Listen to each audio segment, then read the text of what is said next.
Assalamualaikum warahmatullahi wabarakatuh guys. Sehat selalu buat kalian ya. Jadi video ini akan menjelaskan sistem PLTS yang didenda PLN dan yang tidak didenda PLN. Karena banyak dari para viewer yang makan mentah-mentah informasi, nggak tahu teknisnya, belum pernah dengar ilmunya, tapi langsung menyimpulkan bahwa PLTS itu nanti kalau kita energinya bisa full gitu ya, bisa mandiri energi, bisa berbahaya, dan itu bisa dikenakan sanksi denda. Jadi tidak seperti itu ya guys. Karena seperti ini, ada dua catatan yang perlu kalian ingat guys. Sistem PLTS pada dasarnya yang paling mendasar itu ada dua sistem guys. Yang pertama sistem on-grid. Yang kedua sistem off-grid.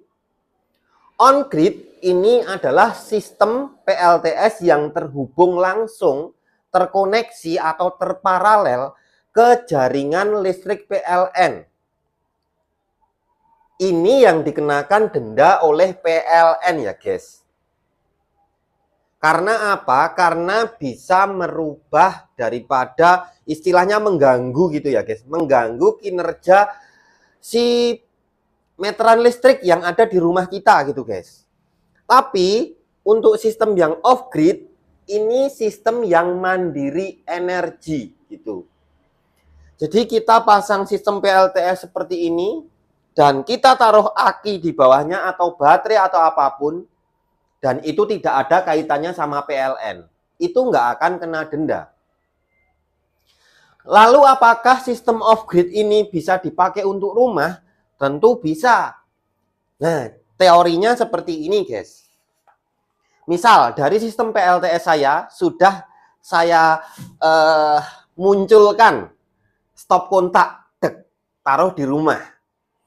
Lalu ini dari PLN, anggap aja dari output meteran PLN, ini ada stop kontak juga.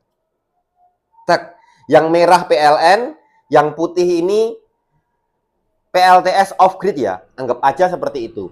Nanti saya bahas lagi yang on gridnya. Ini yang off grid. Ini anggap aja beban seluruh rumah, ada kulkas, TV, rice cooker, pompa air, AC, dan lain-lain. Kita mau nyolokin PLN, gini, maka akan pajak listrik melalui PLN. Kita nyolokin lewat panel surya off-grid kita, PLTS off-grid kita, maka kita akan menghisap energi dari PLTS kita seperti ini. Lah ini bebas, nggak ada masalah guys ya. Kalian mau pakai ini ya bebas gitu. Karena ini rakitan kita dan ini adalah PLN dan itu terpisah, tidak terhubung. Nah, cuman kadang yang orang belum paham karena teknologi sekarang udah canggih, ini memindah ini, kalau ini kan manual, guys. Ada yang lebih canggih itu namanya ATS, guys ya. Namanya Automatic Transfer Switch. Jadi kapanpun kita mau, beban seluruh rumah kita itu bisa dipindah secara otomatis berdasarkan kondisi aki PLTS biasanya. Kalau aki PLTS kita habis, maka akan akan dipindah ke PLN. Gini. Tapi kalau aki PLTS sudah mulai terisi lagi karena penyinaran dari matahari, akan dipindah ke sini lagi dan itu otomatis. Yang menyuplai akan PLTS kita lagi. Jadi ini tidak ada kaitan dengan PLN. Dan sistem ATS juga tidak ada kaitan dengan PLN. Sistem automatic transfer switch itu hanya pensaklaran elektrik biar bisa mindah otomatis berdasarkan kondisi aki. Aki habis atau aki terisi kembali gitu. Nah itu nggak ada masalah sama sekali dengan PLN ya guys. Punya saya ini sistemnya off grid, jadi aman sekali, tidak ada gangguan apapun, tidak ada denda apapun. Dan kalau kemarin saya bikin video denda, itu sebenarnya denda karena SCC saya ini bledos karena kesalahan saya sendiri ngantuk-ngantuk saat pemasangan gitu guys. Jadi saya ini plus minusnya kualik, akhirnya saya terkena denda pribadi yang itu bikin saya lemes gitu guys ya. Jadi seperti itu. Sekarang kita akan kembali PLTS on grid yang didenda oleh PLN. Nah, saya kasih contoh itu gambarnya seperti ini guys. Sret. Jadi, itu kan ada tiang listrik masuk ke meteran. Meteran yang ada di depan rumah kita. Nah, output meteran itu kita sambungkan ke PLTS kita dengan yang namanya alat gridty inverter. Ya, bukan inverter ya guys, beda. Gridty inverter atau gridty inverter. Pokoknya bahasa Belanda, bahasa Londo, bahasa Inggris ya, susah ngomongnya. Ya, pokoknya seperti itu. Gridty inverter. Nah, input gridty inverter ini diberi suplai bisa dari baterai atau bisa dari panel surya. Atau bisa dari panel surya dan baterai. Bisa juga. Nah, yang menjadikan masalah itu adalah kita memasang gridty inverter itu loh guys. Karena fungsi gridty inverter itu mensinkronkan antara listrik PLTS dengan listrik PLN sehingga bekerja sama barengan. Bukan perpindahan seperti kayak yang saya contohkan tadi. Nah, karena bekerja sama barengan artinya listriknya itu sinkron, sinkronus gitu ya. Terkoneksi, terparalel secara langsung. Dan itu mengganggu kinerja meteran listrik. Mungkin yang udah paham ada yang namanya limiter juga dan lain-lain. Itu sebenarnya pengaman buat meteran. Nah, kalau nggak ada limiternya nanti kena periksa. Tapi ya tetap aja limiter kadang juga bisa ngelos. Alias keblongan dan nanti kena periksa. Jadi di meteran itu ada tulisan yang error, bisa dikatakan nanti tulisannya periksa atau tamper gitu ya. Pokoknya kayak gitu. Dan itu akan mengakibatkan kita bisa terkena masalah dengan PLN. Nah, jadi aturannya itu sebenarnya sederhana ya guys. Tidak ada yang namanya merugikan kita para pengguna PLTS. Karena prinsipnya tuh gini guys, menurut saya ya. PLN itu adalah perusahaan menjual listrik dan alat ukurnya yang digunakan untuk menentukan harga itu adalah kWh meter, yaitu meteran yang ada di depan rumah kita.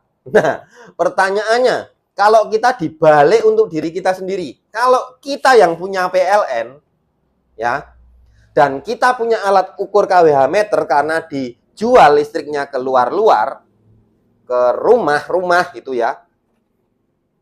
Seandainya listrik kalian itu, PLN kalian itu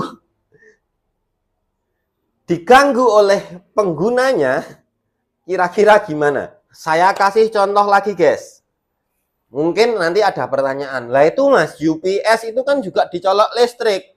Nah itu beda lagi guys ya. UPS itu dia memang dicolok listrik, tapi bukan berarti sinkron.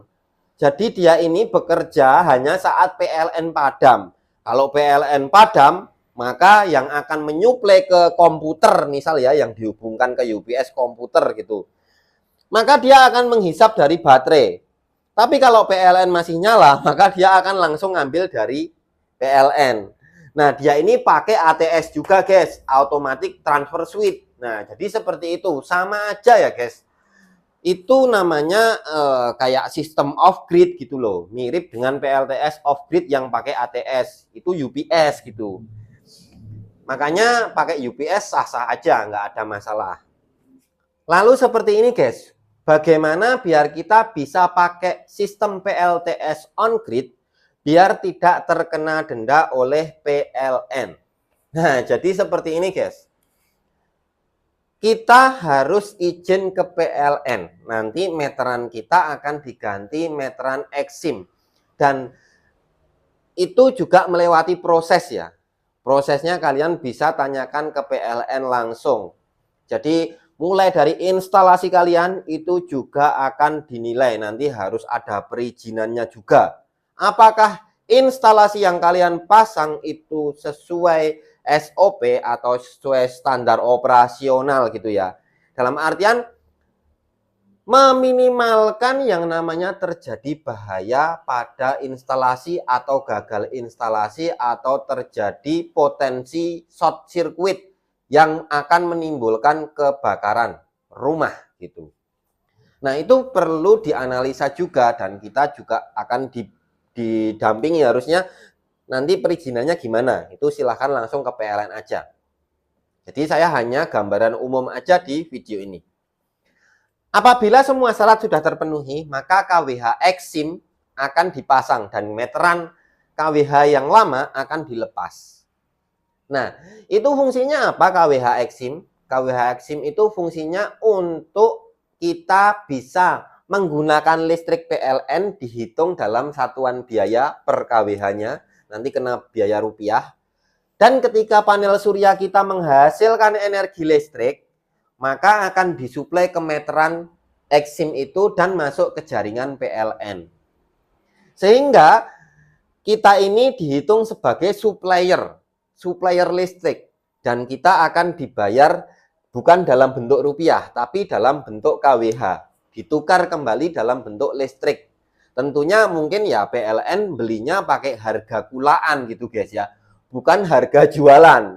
Artinya nilai listrik kita itu dibeli lebih murah daripada harga PLN ketika kita pakai. Harusnya seperti itu. Kalian sendiri harusnya pedagang, misal kalian pedagang pasti juga ngerti ya. Kalau kita beli itu harusnya kita beli sebagai pedagang ya. Kita beli harusnya lebih murah dan kita jual harusnya lebih tinggi karena kita mencari untung. Nah, jadi seperti itu, guys. Harusnya sampai di sini lebih paham lagi. Karena gini, guys.